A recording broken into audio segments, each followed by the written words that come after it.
In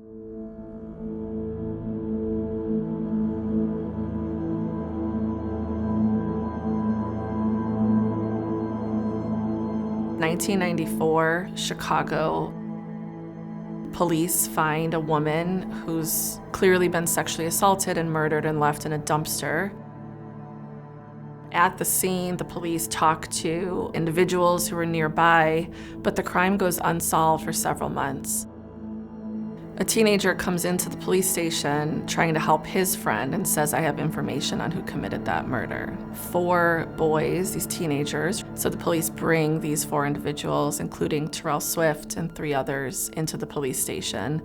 They don't tell their parents where they are. They're not given an opportunity to have an advocate in the room with them. And so ranging between the ages of 15 and 18, they're all interrogated for hours using these coercive methods, which include lies about evidence, which include, leniency promises to them. And all 4 of them sign confessions that detail this terrible rape and murder of this woman. All 4 of these boys, despite the fact that there was no evidence, physical evidence linking them to the crime, were all convicted based solely on their false confessions. Police in the United States have been legally allowed to lie about evidence since Supreme Court 1969, Frazier versus Cupp. Most people don't know that. That means that most people being interviewed by law enforcement would perceive everything they are being told as truthful information. That's what makes it so powerful. And I'm not bullshitting, I'm telling you the damn truth. I know what took place, I know what happened, I know you was there. You won't talk to me. I'm not gonna be able to keep you from the worst, Robert. If you don't talk to me, I can't keep you from the worst. Listen, there. Yeah, I'm dead, Robert, you were. You were there, the evidence shows you were there. The evidence shows you, I can't lie about the evidence. Time after time, guilty subjects who have committed a crime, once they realize they're caught, they're incentivized to confess. The problem is, and what a lot of investigators didn't realize, and this took years of research to uncover, is that lying about evidence also incentivizes innocent people to confess.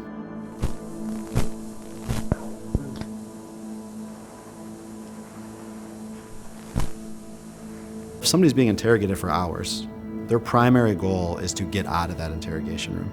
And if they feel like the detective is going to do their job and is going to talk to a witness, get DNA and get a fingerprint, that means their confession doesn't really mean anything. So if they just say, you're right, I did it, that means they get to leave the room, assuming the investigator follows through on those 3 different items, which would then clear them because they're innocent, only to find out the detective didn't have DNA or fingerprints, there were no witness, all they had was a confession, and that person doesn't leave the room. In fact, they're put in handcuffs.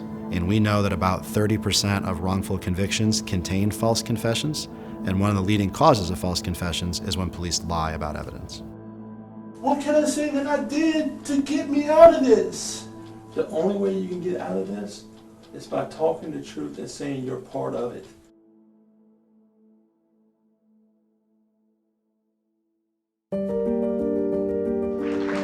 CWC co-director Laura Nyrider. I'm joined at the podium today by Rebecca Brown, who is the policy director at the National Innocence Project, as well as Lauren Caseberg, who is the legal director at the Illinois Innocence Project. In 2021, we were part of a team that helped to pass SB Senate Bill 2122, which we call the Juvenile Deception Bill. What that bill does is prevents the use of deception in the interrogation room with juveniles.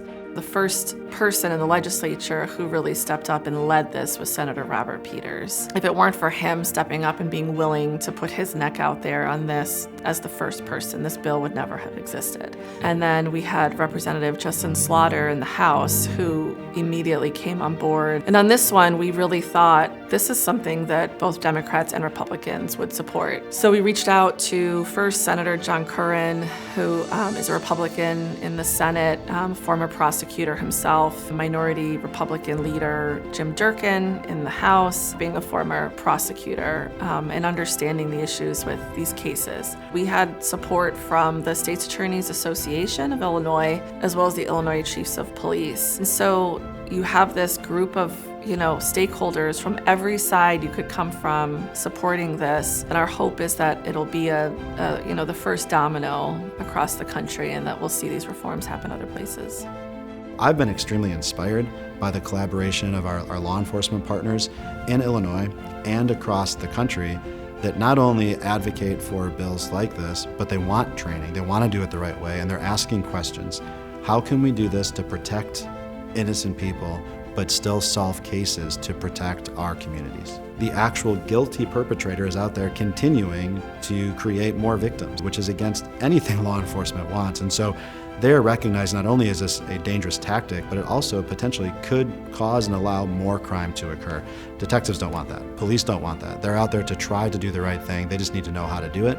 And that's why legislation helps, and that's why training helps, to make sure we're giving them the tools so they can do the job effectively. Now, like so many other exonerees, he remains a friend and a powerful advocate for reform. Terrill.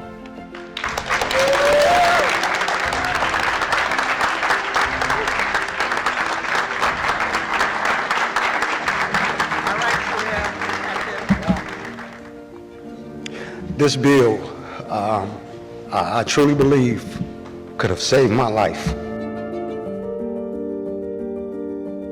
It was pretty much permeated with deception. They said, would you come to the station?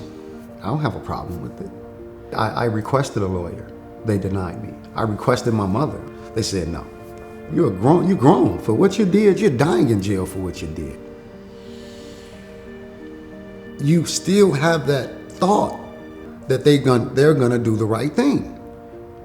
And that ultimately led to me signing a false confession because I thought that they believed me. I didn't do this. What do you need me to do? Whatever you need me to do, I'll help you out. I was taken to Cook County Jail and I was processed, and I did not come home until May 3rd, 2010. I lost, my 15 and a half years, right? Pretty much my youth.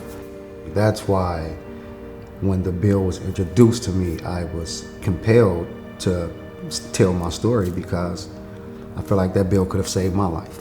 And I want to keep it moving. I want to go to every state until we get this thing passed, across the entire nation. So it's still work to be done.